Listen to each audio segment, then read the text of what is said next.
तर मी त्यांना माझ्या आई वडिलांना सांगितलं 1972 मध्ये जेव्हा सर या ठिकाणी आमच्या दूर आहे म्हणजे आम्ही शिकायला नाही गेलो थोडंफार जेवायला होतो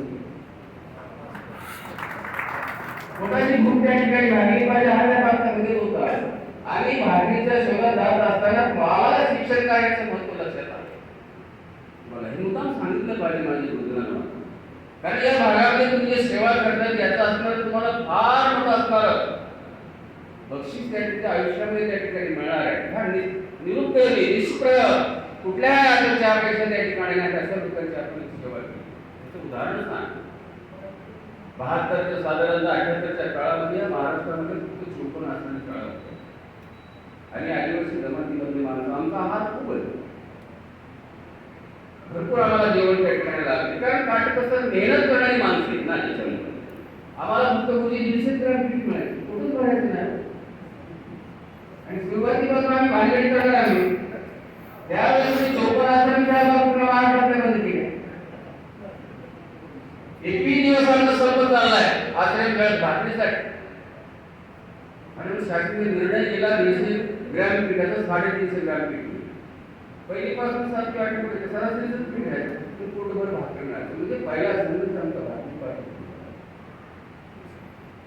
म्हणजे माझ्याच पोटाची व्यवस्था मी पहिल्यांदा मला करावी लागली की बाकीच्या लोकांना तुला पोटभर जीव घालतो अशा पद्धतीचं पोषवाद करायचं पुढाल आणि मग ही महापुरुषांची विचाराची प्रेरणा या महापुरुषांचा विचार सोबत घेऊन आम्ही नकळतपणे या क्षेत्रामध्ये गेलो गुरुजी तुमच्यासारखं मी अनट्रेन टीचर्स प्राप्त झालं शिक्षक आमच्या 18-19 स्टुडंट बरोबर गुरुजी त्याच्यात मला एक गुरुजी म्हणून ते बिलकुल आवडतो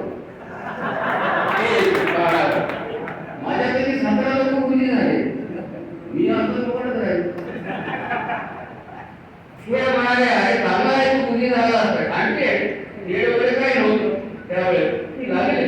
त्याच्यापैकी सर्व रिटायर्ड झाले आता मी रिटायर्ड झाला तुमचं परंतु काय झालं की ते मी ज्या परिसरामध्ये ज्या संकुलामध्ये राहत होतो या भागामध्ये डॉक्टर बाबासाहेब आंबेडकर जे वसतिगृह होतं त्या परिसरामध्ये सगळे आमची फुलेशाहू आंबेडकरी विचारात असणारे कुटुंबातली परिसरातली माणसं सकाळी उठलं इथं कुठलं ह्यांचं समाजाच्या समजा तुझं कळत भांगडी करत फिरणं या सगळ्या पोरायला भेटत नाही जेवायला भेटत नाही कुठं ठेवून याच्यातच करत राहाय आम्हाला वाटतं नाही भविष्यामध्ये आम्ही इकडे पोहोचतो मी कधी खाजगीकांच्या लोकांना सांगतो बरं झालं या लोकांनी आशीर्वाद दिला ते ऑलिम्पिकने मला कपडे पाडायला कारण ह्या क्षेत्रात दुर्मिळ झालं आणि मग ह्या सांगण्याचा उद्देश असा आहे की माझ्यासारख्या एक मानव घडवण्यासाठी या माझ्या त्या काळात असणाऱ्या गोष्टी मलाच करा आणि मी कॉस्मोपॉलिटन त्याला प्रतिभा निकेतनच्या त्या ठिकाणी 1981 मध्ये माझी आहे तिथे असते शिवा भाऊ आणि 2च मागासवर्गीय पोरं होते त्या प्रतिभेमध्ये शस्त्रकृती नावाची मुख्याध्यापक होते हुडीला पाहिला होते प्रतिनिधी शाळा हुडीला म्हणजे श्रीनगरच्या देवीनगर पासून त्या हुडीपर्यंत पाहिला तिकडे अभिप्राय झाला पायी आहे की तो पहिलं पैसेच नाही म्हणजे पिक्चर बघायला आम्ही भेटलेला साबण विकून पिक्चर बघायला आम्हाला साबण द्यायची की नाही पिक्चर पैसेच देऊन भेटणार ते साबण विकून पिक्चर बघायला काय नाही आता तो इतक्या लांब कुठं जाणार आहे सर्व झाले एक दिवस रस्त्याने येताना म्हणाले अरे बेटा म्हणजे तू तितक्या लांबून काय करतो सर मला हॉस्पिटल तिकडे आहे देवीनगरच्या पलीकडे श्रीनगरच्या पुढं तर तिथून रोज पाहिजे होतो हो नेमकं तरी मग श्रीनगरला प्रतिभा निकेतनची दुसरी शाखा पहिली शिफ्ट आणि तिथं माझी व्यवस्था झाली मधल्या घरातून त्या ठिकाणी आपल्या शाळेत म्हणजे अशा नकळतपणाने एका विद्यार्थ्याच्या प्रति आपला शिष्य आपला विद्यार्थी चांगला घडावा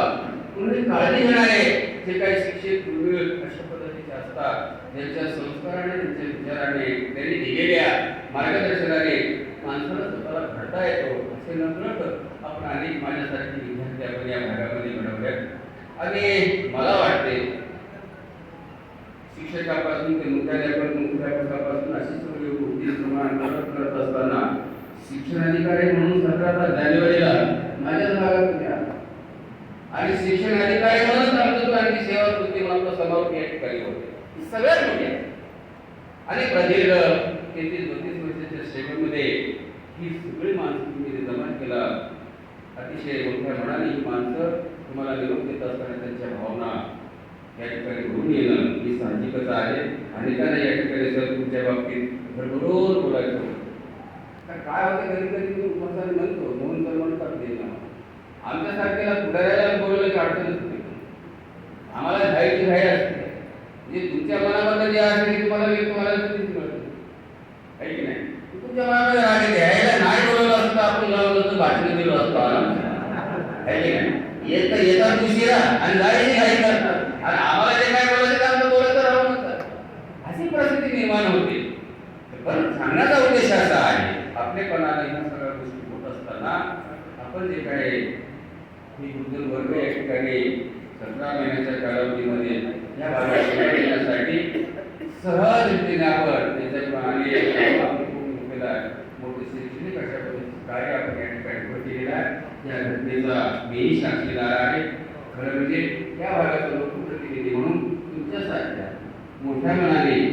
आमच्याकडून म्हणा आम्ही कधीही तुम्हाला सांगावा, निरोप द्यावा, हे झालं पाहिजे, ते झालं पाहिजे अशा पद्धतीची तगादा न लावता आपल्या मिळालेल्या अधिकाराचा वापर करून चांगल्या पद्धतीने या भागात सेवा केली. त्याबद्दल या भागाचा मनापासून या ठिकाणी तुमचं अभिनंदन करतो, समजतो. आणि माझ्या परिवाराच्या वतीने, माझ्या मतदारसंघाच्या वतीने हा निरोप समारंभ माझा जर कार्यक्रम असला तरी तुम्हाला शुभेच्छा देत असताना उर्वरित आयुष्यामध्ये जे काय या महापुरुषांच्या विचाराची प्रेरणा, ह्या विचाराचा धागा तुमच्या आयुष्यामध्ये तुम्ही पूर्ण आयुष्य लोकांच्या ऐकण्यासाठी, त्याच्या कल्याणासाठी कशी घालणार आहात, त्यासाठी उदंड अशा पद्धतीची शक्ती आपल्याला मिळावी अशी भगवंताच्या चरणी या ठिकाणी प्रार्थना करतो. आपल्या दोघांनाही मनापासून माझ्या परिवाराच्या वतीने कोटी कोटी अशा पद्धतीच्या शुभेच्छा देतो. या आनंदी सोहळ्यामध्ये या सत्कार समारोहाच्या निमित्ताने हा जो कार्यक्रम आयोजित केला, त्या सगळ्या गुरुजनांनी या कार्यक्रमामध्ये आम्हालाही सहभागी करून घेतला, त्याबद्दल मनापासून या ठिकाणी त्यांचं अभिनंदन करतो, आभार व्यक्त करतो. आणि त्यासोबतच इतक्या लांबून आपण या ठिकाणी आला आणि माझा परिसर या ठिकाणी बघला, ही बघत असताना ही आमच्या भागाचा जो काय जो सहवास आहे, जे काय दिलेलं प्रेम आहे, हे तुमच्या भागातही सांगा. तिकडे लोक चालू आहेत, हे तिकडे गुजरी गेले होते त्या भागात आम्ही गेलो लोक समाराला, तिकडचे लोक फार चांगल्या लोक सांगा असं म्हणून नका की येणाऱ्याला वाटलं काही ते नाही तू लांब तिकडे जाऊ नये, असं म्हणजे नकारात्मक बाजूने सकारात्मक पद्धतीने आपण ह्या भागामध्ये काम केलेलं आहे. आणि ही सगळ्यात मोठी उपलब्धी आहे. श्रीमान परत एकदा तुम्हाला मनापासून या ठिकाणी शुभेच्छा देतो. थांबतो. जय भीम, जय भारत, जय श्री